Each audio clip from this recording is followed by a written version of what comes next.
Hey YouTube, how's it going? Kevin Cleary with a knife video for you. And this knife kind of begs the question, what happens when a budget company decides to make a titanium frame lock with D2 steel?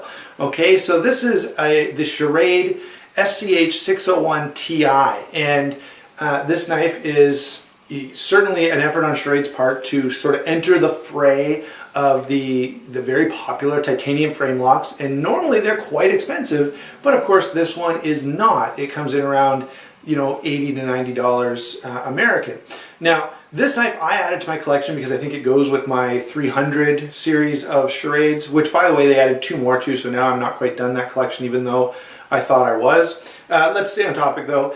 So this knife is a Schrade with a titanium frame lock and D2 steel, and that sort of makes you scratch your head, but I think they've done a reasonably good job, and let's just talk about it. There will be some things that I would say could be done better. I'll point them out as we go along. Size and weight on this is 5.5 ounces, 3 3/8 inch blade, 4 5/8 inch handle for 8 inches overall. So size and weight is very good, fits nicely in that EDC category.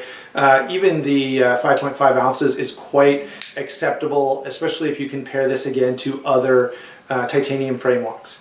The blade on this is a big piece of D2 steel, and it's fairly well done. I found this blade to be quite useful.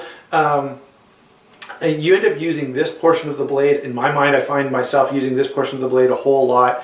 The recurve is nice for any kind of carving, whittling type stuff, and I have used it in that capacity. Also, I will say that I like how they didn't start the swedge. They didn't take the swedge all the way back. I have a few knives where the swedge comes very close to where your thumb's going to go on the blade. For this, if you want to, let's say, cut something in the recurve, which often you'd want to do, you still have a nice full flat piece of steel here that you can put your thumb on and push down. If you carry that swedge all the way back, it makes it a less comfortable surface for your thumb, okay? So that's a good feature. Overall, the blade design is very aesthetically attractive. It does have Schrade's titanium nitride coating on it, and I don't know, it's fine. However, I have considered, I did do flame, I did take a blowtorch to the titanium handle, and I thought about stripping this coating off, and we'll see, I may yet do that. Okay, certainly the coating does protect the D2 from corrosion because, as you know, D2 is not a stainless steel. Maybe we should zoom in a little as we finish talking about this blade. Let's see if the camera's going to cooperate well. Yeah, sure it is. So there you go. You can see that it is a fairly deep hollow grind, fairly abrupt I should say, which means you're going from the edge to a fairly thick piece of steel quickly. That means it's not a great slicer. You know, if you go to cut something like cheese or vegetables with this, you're going to split it and break it apart. If you try to cut an apple in half, you're going to end up splitting it rather than actually slicing it in half, okay? That does mean that it's a very strong blade. You've got very, very thick blade stock here, so you're not going to have any issues in terms of, you know, being worried about breaking the tip off or that kind of stuff. Very, very robust, however, just not suited to every task because of the fact that it's just such a thick piece of steel. Okay, and we've said that before with lots of other blades that have thick blade steel, whether it be, you know, the T4 or the Lion Steel SR1, or lots of blades that have very thick steel. Very thick blades don't excel at slicing type cuts. Okay, so that is certainly applicable to this as well. In terms of lockup and deployment, it is a titanium frame lock, so lockup is very good and very strong.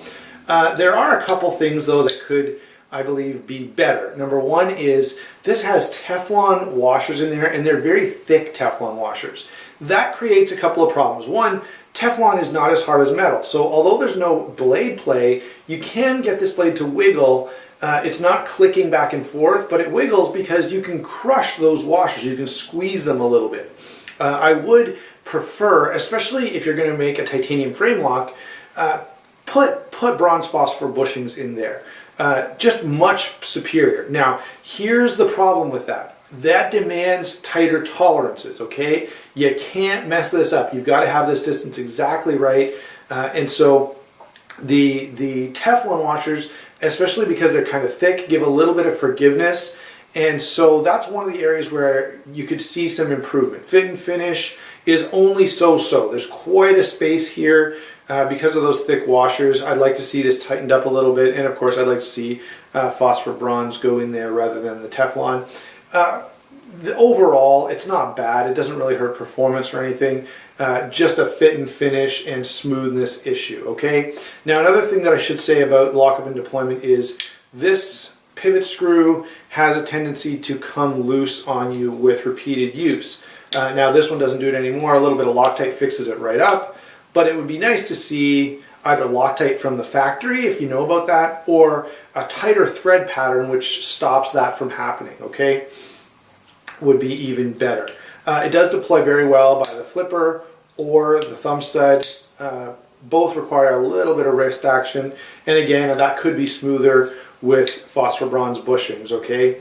Now, moving on to, by the way, the lock is quite comfortable to work. If you're one of those guys like me who's going to play with this for hours on end while you're reading or working on the computer or whatever, this lock is very comfortable. It's not going to hurt your fingers.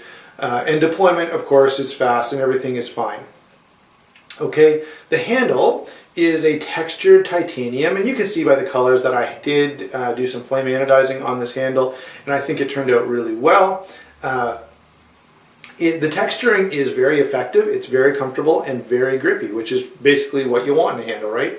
Now I will say the way these finger choils are cut out works well for my hands, but finger choils always run into the potential risk of not fitting everyone's hands, okay?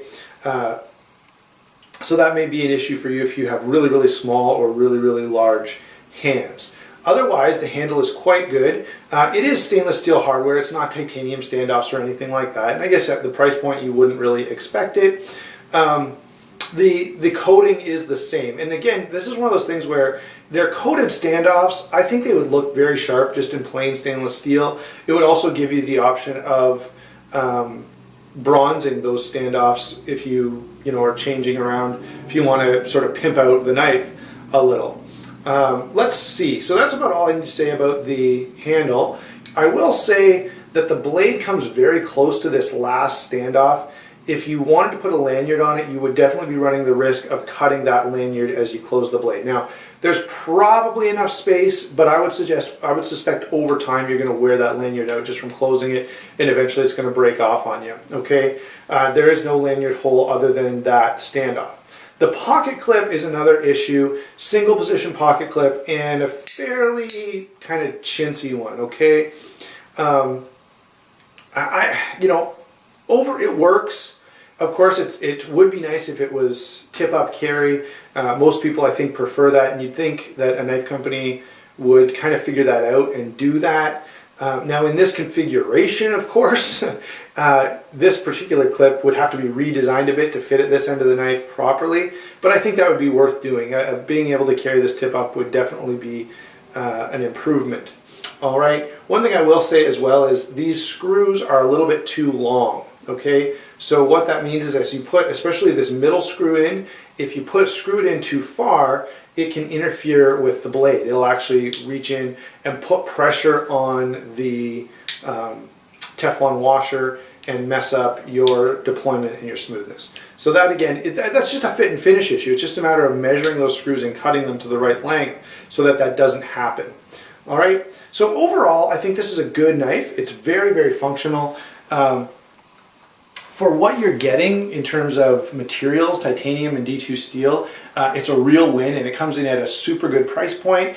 A couple little things could be improved, and this would be an amazing knife, okay? If you simply paid a little closer attention to some fit and finish in terms of screw sizes and thread sizes, and then switch those Teflon washers out for metal washers, that would be good. Now, one thing that I'm going to complain about that is an issue on a lot of titanium frame locks is the way you cut in the frame lock right here.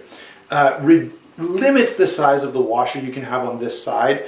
Now, this one, it could actually be bigger and still fit just fine in there. So bigger washers are better because it creates a more stable interface between the blade and the handle. So that would be another improvement I would like to see.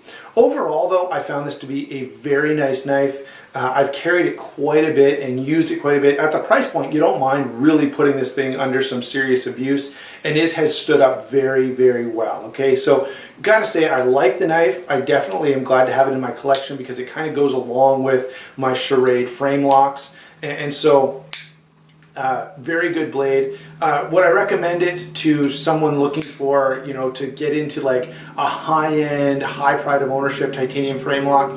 No, I think then you need to start looking towards zero tolerance, or even some of the newer Chinese-made stuff from Riate or Kaiser. Or Boker. There's some nice Boker frame locks out there.